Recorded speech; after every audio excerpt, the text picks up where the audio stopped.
Jadi fokus pertanyaan itu dirasionalitaskan tentang kelahiran Nabi Isa tanpa ayah yang oleh Buya dijelaskan. Itu karena pola hidup yang baik, pola makan yang bagus, dengan kaitan dengan bahwa itu ketentuan dari Allah. Nah, ini untuk disambungkannya itu bisa enggak gitu? Kalau Anda bertanyanya kepada para dokter sealam dunia, khususnya yang ahli kandungan, spesialis kandungan, yang ahli embriologi, silakan nanya, mungkinkah seseorang perempuan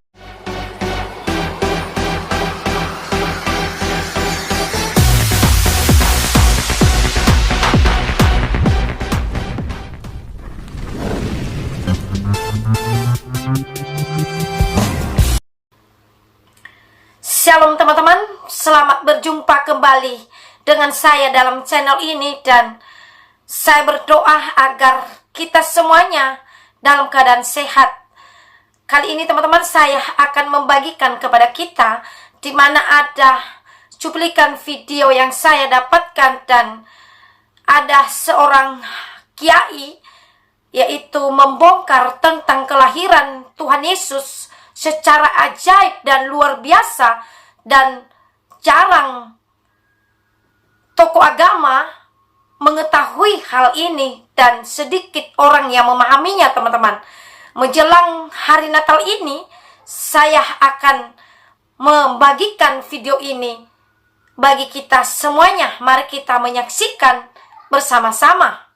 Jadi fokus pertanyaan itu dirasionalitaskan tentang kelahiran Nabi Isa tanpa ayah yang oleh Buya dijelaskan.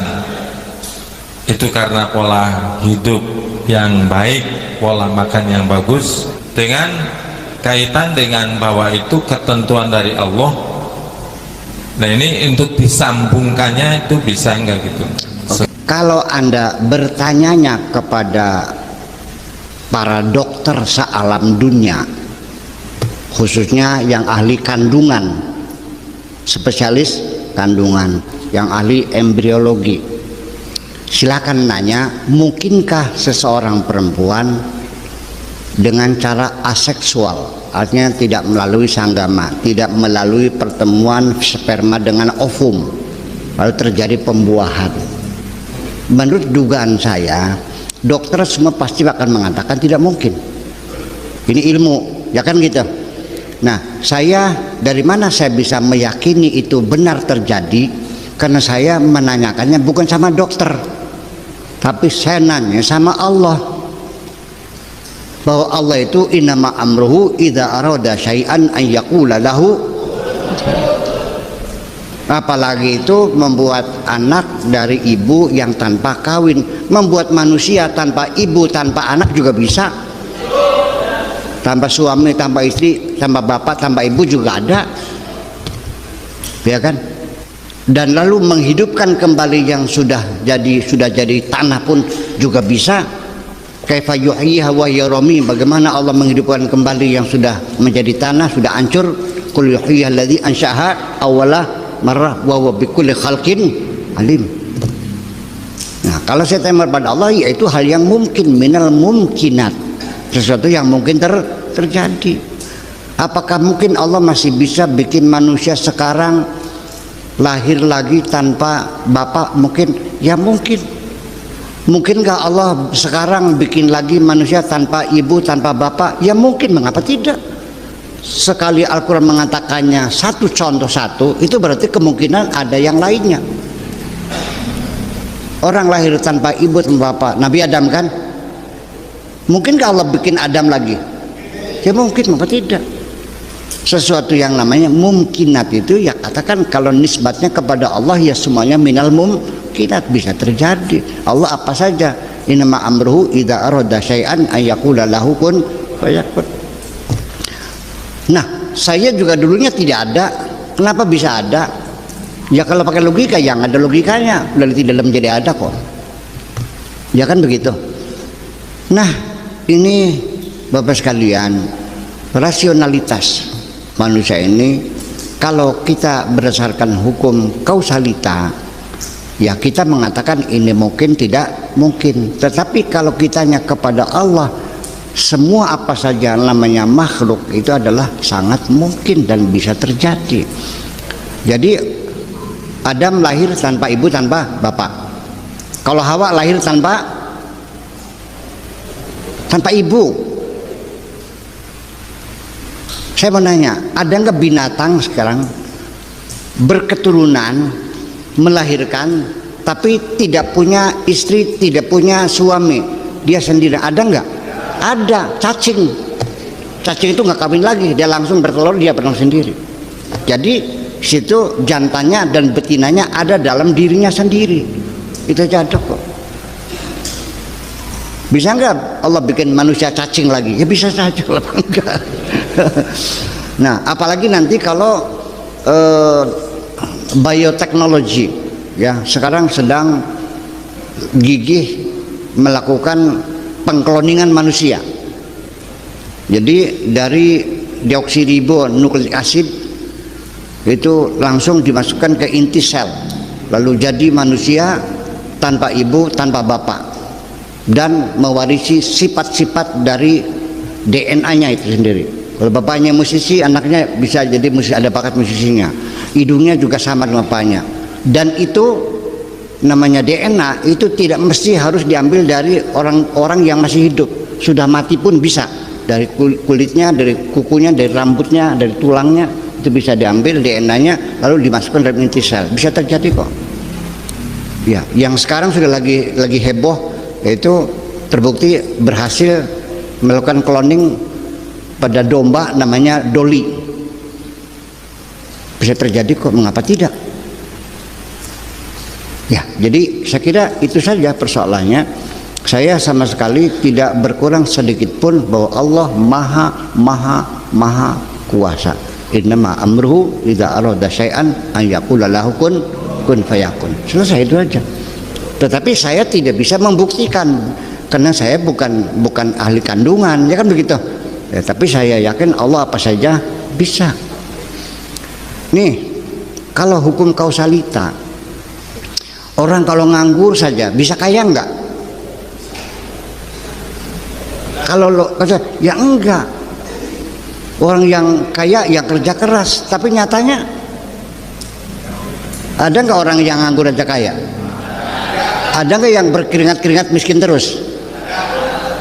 Allah berkuasa. Dan jangan mengatakan, kenapa ya Allah kami yang sholat miskin saja, yang tidak sholat kaya-kaya?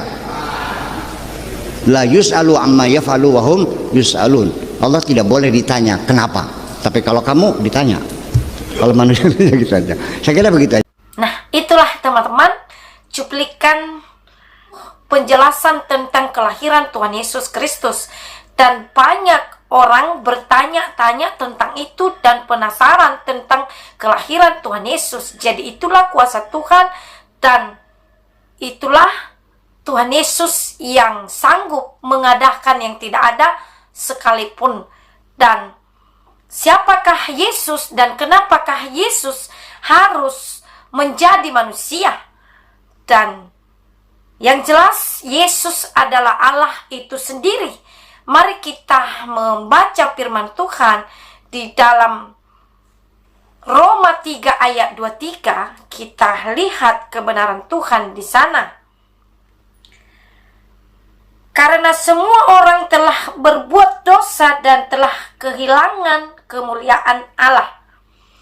Jadi firman Tuhan di dalam Roma 3 ayat 23 berkata kepada kita teman-teman, karena semuanya orang telah berbuat dosa. Garis bawahi, semua orang telah berbuat dosa, baik dari Adam maupun dosa pribadi sendiri.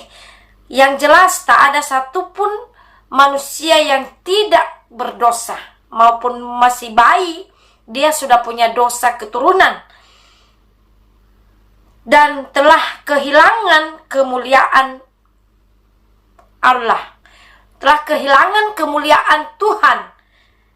Jadi kenapa Yesus harus menjadi manusia? Karena Yesus tahu manusia sudah jatuh dalam dosa. Karena Yesus tahu manusia telah kehilangan kemuliaan Tuhan, telah kehilangan keselamatan manusia.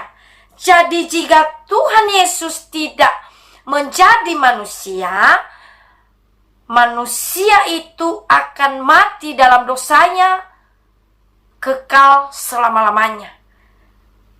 Jadi kenapa Yesus harus menjadi manusia? Karena Yesus mau menyelamatkan manusia. Jadi jelas untuk apa Yesus mati, dan jelas Yesus itu sendiri adalah Tuhan. Jadi itulah kelahiran Tuhan Yesus, membawa kabar baik bagi umat manusia untuk menyelamatkan umatnya dari dosa. Dan luar biasa tadi Kiai Buek Syakur membahas tentang ini, bahkan dia juga membaca ayat Al-Quran, dan jarang ada orang seperti ini, atau tidak semuanya orang mengetahui hal ini, teman-teman ya, khususnya bagi tokoh-tokoh agama dari seberang. Dan kita melihat tadi penjelasan dari beliau, bagaimana dia menjelaskan hal tentang kelahiran Tuhan Yesus dalam cuplikan videonya. Dan inilah kabar baik itu bagi dunia. Nah, jadi kita bersyukur kalau kita sudah mengenal Tuhan Yesus dalam kehidupan kita. Kenapa? Karena kita akan diselamatkan dan kita akan mendapatkan hidup yang kekal di dalam Yesus Kristus Tuhan kita. Jadi mari kita terus bersyukur dan bergembira, apalagi di saat-saat momen saat ini, yaitu sudah dekat di mana Tuhan Yesus telah lahir ke dunia ini, yaitu tanggal 25. Mari kita bersyukur kepada Tuhan kalau kita ada sampai hari ini, itu semuanya karena kemurahan Tuhan dalam kehidupan kita masing-masing. Jadi inilah teman-teman yang saya bisa bagikan dalam video kali ini. Kiranya Tuhan yang memberkati kita, dan saya berdoa dimanapun kita berada, agar kita tetap dilindungi, dibentengi oleh kuasa Tuhan Yesus Kristus. Jadi saya undur diri, dan saya terus mohon doa teman-teman bagi channel ini juga, dan bagi kami, agar kami dilindungi, dibentengi, dan diberikan Tuhan hikmah bagi kami untuk menyampaikan kebenaran dalam channel ini, dan kiranya channel ini menjadi berkat bagi banyak orang. Shalom.